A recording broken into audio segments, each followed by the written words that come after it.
has very important discussion on the way we see art. As an artist, we see art because this has interesting conversation on art and artists and how artists should be अरे कहना क्या चाहते हो?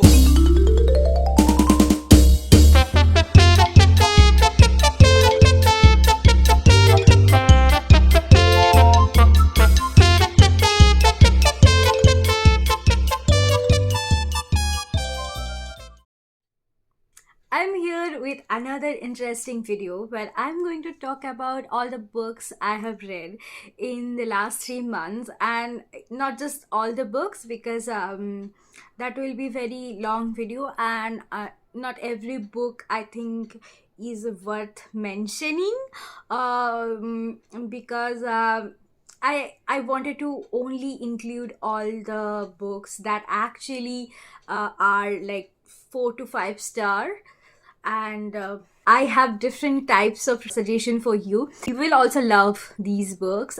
And let's talk about the book, but before that, my intro is coming. Now let's talk about the most recent book I have finished, and I'm really excited about it because this is We Have Always Lived in the Castle by Shirley Jackson. That's Shirley Jackson, and I have heard a lot about this book. I have heard a lot about her writing, and when I first watched The Haunting of the Hill House, and I definitely wanted to read that. But then when I researched about Shirley Jackson, I heard that this is her last novel actually, but this is considered as a classic, and as you know that classic always intrigues me, and this is critically acclaimed. I picked this book, and from the first page I was hooked. I couldn't put this book down, and this is so atmospheric. This is about a girl, Mary Catherine, and her sister Constance, and they both live in their home, and she calls it a castle, and there is also an uncle who lives with them who is ill, and rest of the family members are dead. That's how she introduces herself to us, and she is very unreliable as a narrator but very likable. I definitely love all the weirdness, all the creepiness of the books. It gives you that feel of creep and horror, something going to happen, is very gory, but when you finish the book you understand it's not about what is going to happen, it's not about what is the mystery behind everything.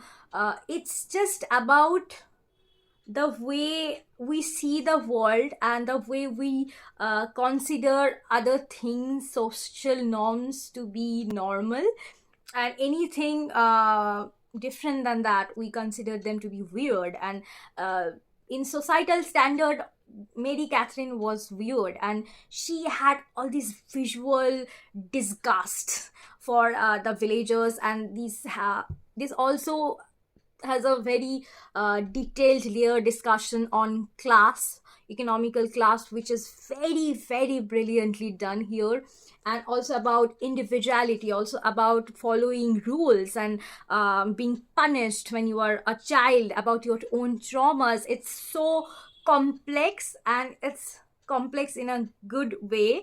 I always say that I love complexity, but I love simplicity. I love complex things told in a simple term, and I love exploring good complex psychological plots, and it's psychological horror.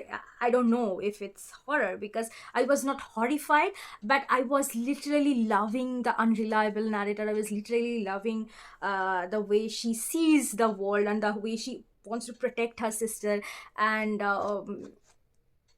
it's so weird, and it's so unique, it's so fresh, and it kind of shows us, you know, society's hypocrisy, and also shows us how we value empathy, how we value sympathy towards other people. It's all about acceptance, and I accept her. I love Mary Catherine. Shirley Jackson has made me love her, and look how creepy this Penguin edition looks. This is Penguin Deluxe edition, and this is the creepiest. I'm so happy, and this has deckled ages, and this is the one of the best books I have read in this year. And if you're looking for something dark, something mysterious, and if you are looking for something spooky, you should pick this. You should definitely pick this book. And Mary Catherine is kind of like an evil Anne of Green Gables. I don't know if I make any sense. If you have read Anne of Green Gables and this book, both of them, I think you will understand what I'm trying to say. Maybe I'm insane, but what I'm trying to say is that she has a very visual imaginations about things, about what she's going to do, how she's going to take revenge from certain people, and how she's going to live with her sister happily ever after on the moon. So is basically like Anne of Green Gables, if you remember. And she just talks about her imaginations, but unlike Anne, Mary's imaginations are really wild and dark, and it's just not politically correct. She talks about the worst things, the most dreaded, forbidden things, very casually. And the way all of them, like these sisters and Uncle Julian, treats everything that is so horrifying for normal people, that scares normal people, they take those incidents very casually. And I think that is so beautiful, that makes them so interesting as characters, and keeps you intrigued, keeps you asking questions. Why are they like this? What is so different about them? So I'm not going to answer it, and I think you have to find your own answer, and you have to tell me if you have found it, because we need to discuss about this book, because this book blew my mind, literally. Whoosh. Okay, next up, I'm going to talk about my favorite, Agatha Christie. Of course, it's Agatha Christie. I have finished reading Halloween Party by Agatha Christie, and oh my god, she never disappoints. So I started this book in November because it was Halloween month. I really wanted to read something atmospheric, and I picked up this book. And here also, the similarity between taste and this is that both of these books takes the famous Adam Eve Satan apple forbidden fruit, not apple, the forbidden fruit story, and mold it in a very unique, interesting way, fitting the theme of the novel. Here Agatha Christie does the same. She takes this forbidden fruit concept, and she's very good at using idioms, using common sayings, and using all these mythical elements, and creating or any folklore or anything, and revolving her new plot, her murder mystery plot about it. So it is about a girl who is probably 13 or 14, in a Halloween party. She will be found dead, and she's murdered actually in a very weird way, because her head was pushed in a bucket full of water and apples, and she died there, suffocated. And it's very violent, and we meet our two favorite characters whom we met earlier. Both of them were there in the story Mrs. McGinnity is Dead, which I have read in this year actually. I think in the beginning of the year, or last year, I don't remember. But I really loved Mrs. McGinnity is Dead, and there we met constable or a police officer. No, I think an officer. We met an officer who thought that the man who is acquitted for a crime has not done the crime. And also we meet the funny Mrs. Ariadne Oliver. She is a crime writer. She's so entertaining. She brings the comic element in every story. And I have read about her in 3 different novels. And here Agatha Christie mentions that she is actually appearing here for the 2nd time. So I guess when she appears in the Cards on the Table book, that's the 3rd time we meet her, because I have already read cards on the table. So coming back to the Halloween's party, Mrs. Ariadne Oliver was there in the party, and that girl, before dying last night, had made a very weird confession that she has seen a murder happening, and nobody believed her because she was a pathological liar. But Mrs. Oliver believes that she is murdered because of that, because someone was there who actually murdered someone, and she has witnessed that, and that's why she's dead. So she consults Poirot, and Poirot goes to visit the village and try to solve the mystery. And this is so fun. And there they will meet this inspector also, who consulted Poirot for McGinty case. So three of them will try to solve this case, and this is so interesting.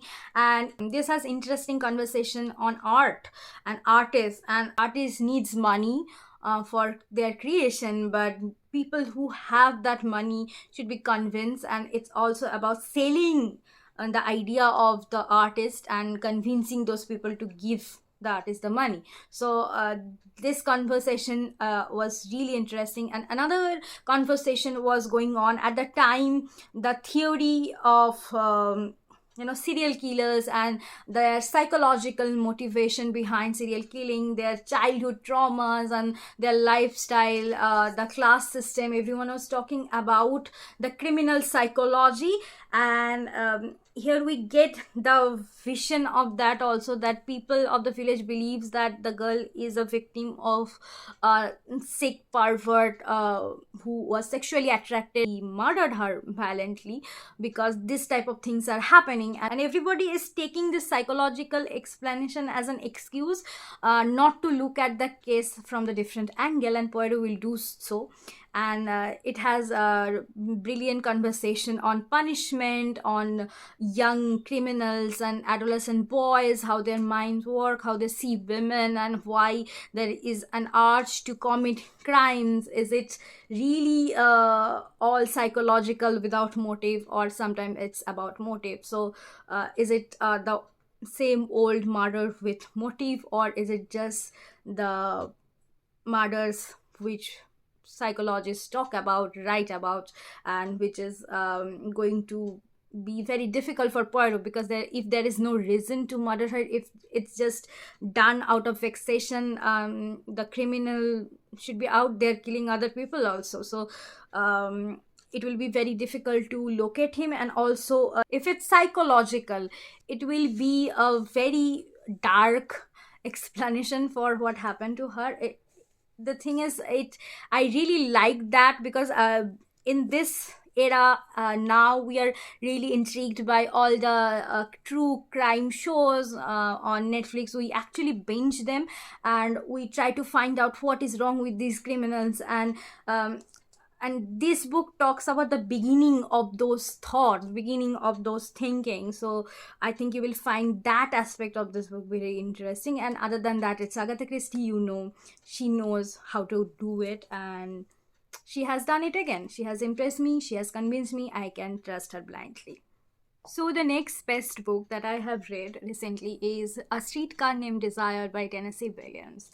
I have read Glass Menagerie by Tennessee Williams when I was in my third year of English honors, and I absolutely loved it. The way he shows the pain of the women who are lonely, who are in seclusion, who are in a despair state. It's very poetic and also very, very pathetic. A Streetcar Named Desire is not an exception. It's about Blanche, whose reality is so painful, whose circumstances is so pathetic, that she loves to live in her own imagination. She likes to imagine that everything is all right. She has lost her ancestral home, and she is basically doomed, but she loves to believe that everything is all right, and she's just in a bad phase. Everything will go away and she will come back as the Belle she imagines herself to be. And she wears clothes which is way beyond her expenditure limit. She uses luxury products which she cannot afford and which should not be her priority, because she's living in a very bad state. And she will visit her sister Stella, and she will go to live with her sister Stella and his and her husband. She will go there and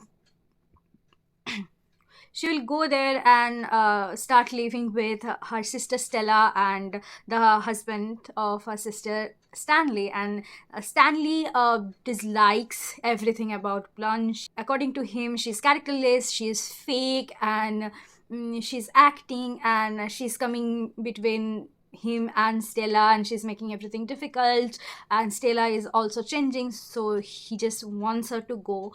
And in this book, she is treated by men in a very pathetic way, and I think that kind of make me feel empathetic towards her. And I know from where she's coming, that she believes in magic, she believes in being in a denial. She lives in a denial. She is the personification of denial, if I try to be more specific. And I think that is the beauty of her character, because she expects everything to be all right. She expects everything to be normal again, everything fall into places. She craves love.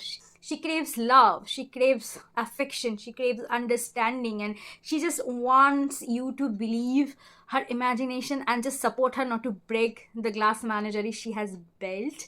But we just continuously see Stanley and other men just destroying that imagination, that sandcastle, and throwing her into the reality, actually exploiting her. I hated Stanley.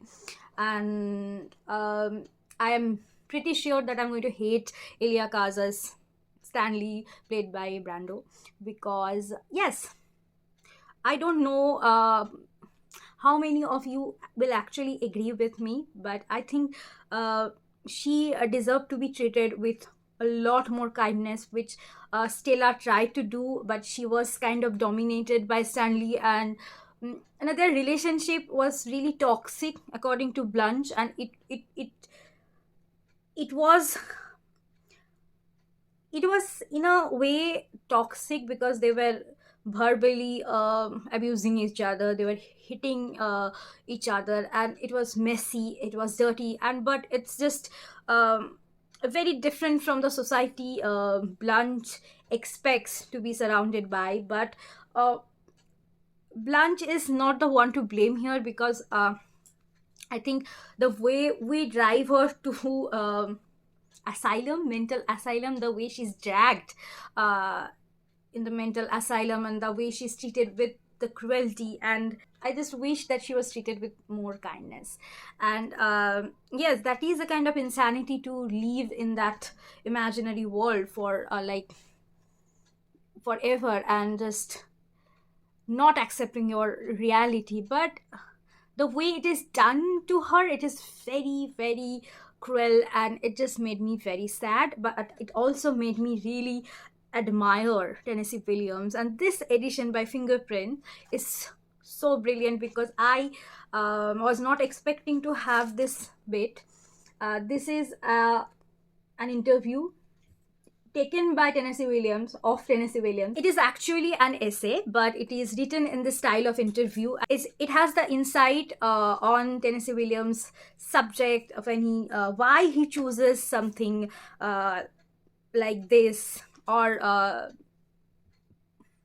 why he chooses to see the darkness, why he chooses to see people at their worst, and present people at their worst in his place. And he kind of explains everything, and he says that it's not my job to entertain you, it's not my job to write things that people love. It's just, I am being real. And if I can quote something from this interview, I love this entire bit, and I'm really thankful that Fingerprint decided to include this in this edition.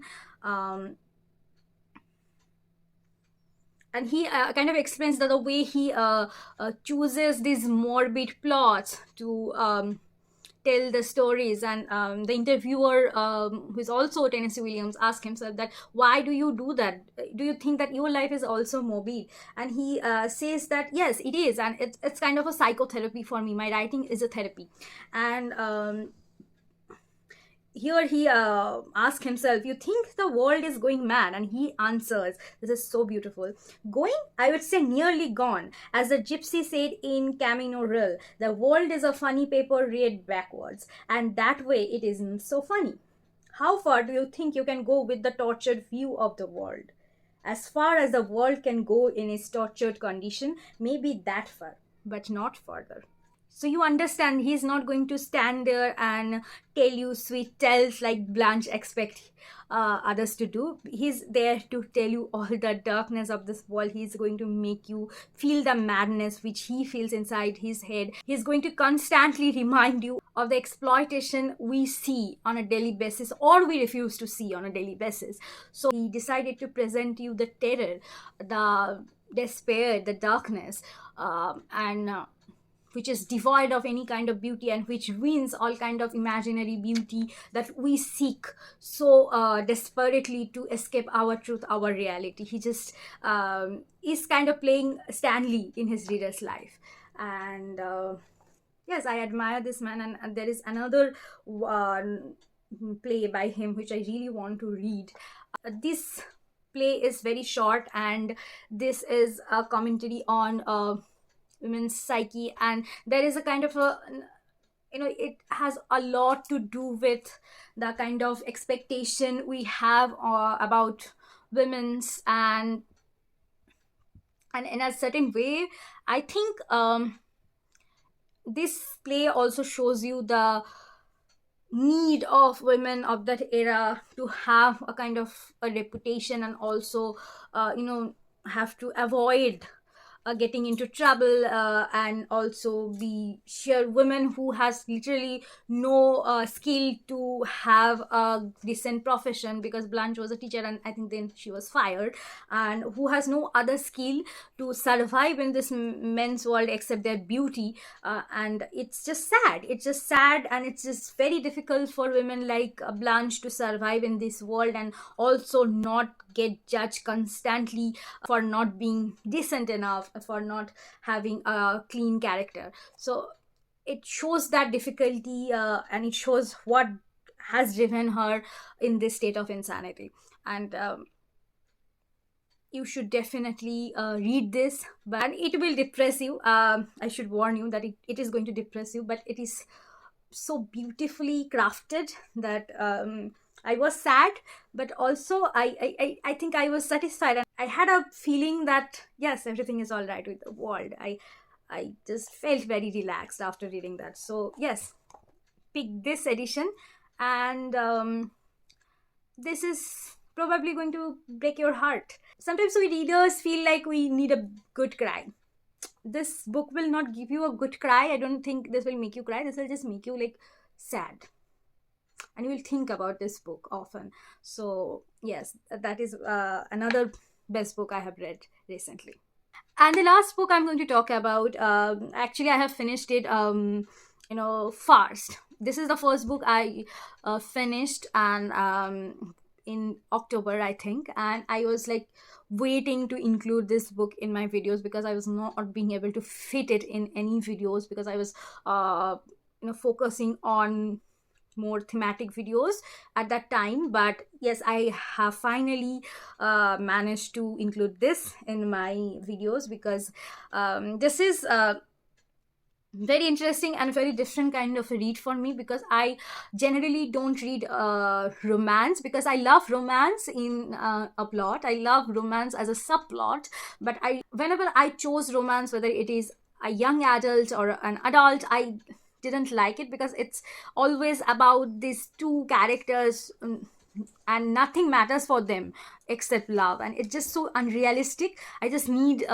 characters with a lot of backstories, a lot of complex, a lot of things going on in their life, like real people, and then finding love, but first finding themselves. So these are the kind of tropes I look for, and unfortunately I haven't found enough of that type. But recently I have finished a book which I absolutely love, and which was predominantly a romance, and that is Love and Other Words by Christina Lauren. And Christina and Lauren, they are like two writers. And they have co-written the story. So this is about Macy and Elliot, and this is written in a very interesting way. That is the first plus point for me because it is not written in a conventional way. So this book follows two timeline. One, Macy and Elliot's childhood, when they first met, and they became neighbors. Macy moved to a house, and Elliot was her neighbors, and they started their friendship bloomed through their love for books. The Macy's library was made by her father in the closet, and Elliot and Macy used to share books. They used to talk about books, and they used to discuss about their favorite words. For us book lovers, this is the best kind of romance, and this is, I think, most of us, mainly I think, um, in our teenage, we really dreamed about having that one friend, one romantic interest who is as interested and invested in books as you.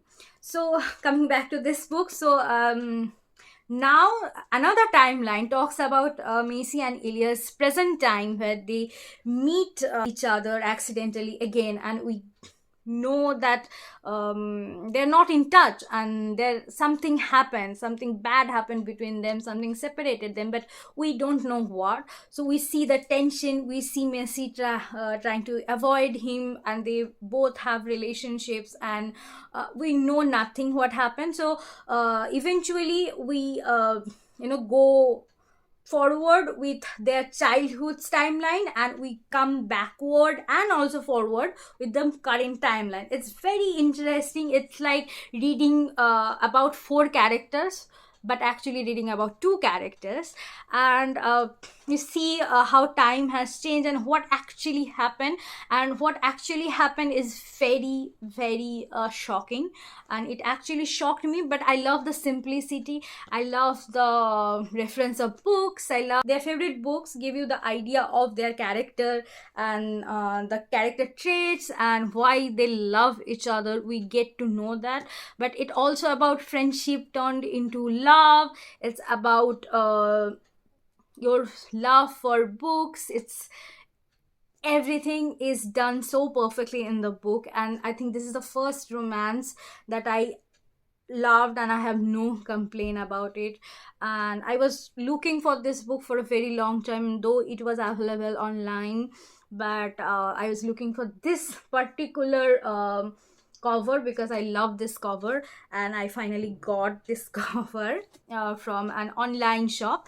And Macy's old home is so cozy, that wood summer house we see in Miyazaki's animes, and we see in Harry Potter like tales, that that wood house, that fireplace, that talking about books, that's it's a vibe. And if you are a fan of romance, and you are looking for a book related romance, I mean relationship, friendship, which is actually blooming because of the mutual love for book, this is my suggestion. And also, if you are not a romance lover but you really want to try one, and you want to see if you really like it or not, I think you should go with this one.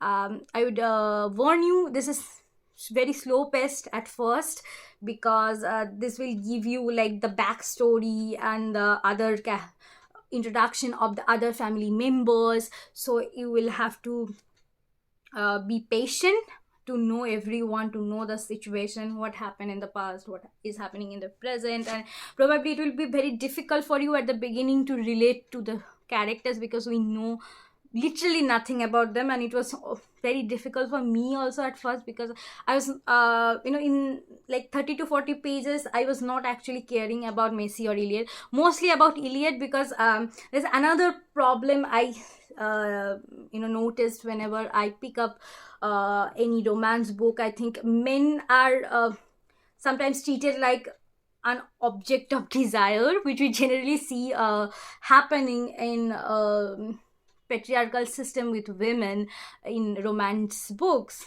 earlier. The table has turned, but we don't want it to be turned in that direction. We just want it to be characters, not anyone's object of desire, like only as an object of desire. So Eliot was first viewed as that. Eliot was first portrayed as that, like Macy's obsession about him. But when we meet them in the childhood phase, I think that concept or that notion really goes away, and you just understand that they definitely had a stronger bond in their childhood. They definitely had that friendship, but it has some stereotypical tropes like boy becoming hot who was once a nerd, now he's a hot sexy dude. His physical description and all, like I was talking about, the objectification is there. But yes, I just ignored that. I just ignored that because the plot is really good, and the side characters, they are not very relatable except Macy's father and Eliot's family members. Some of the family members, others don't really feel like real to me, and that is my one complaint. But overall, it just surpassed my expectation. Things that I expected from a escape romance reading, I think I got more than that. And that's why I'm saying that if you are someone who is interested in reading some romance, try this book. Maybe you will not love it, and you will probably start hating me for suggesting you this book, but you will know at least, and that's worth trying, I guess. And that's all that matters, right? And that's all for today, guys. I hope this chaotic wrap up kind of video was worth your time. I will come up with other interesting videos very soon. So stay tuned and please subscribe to my channel. And for more book related content, both in Bengali and English, please support me. And I'm really grateful for all your love. Thank you so much.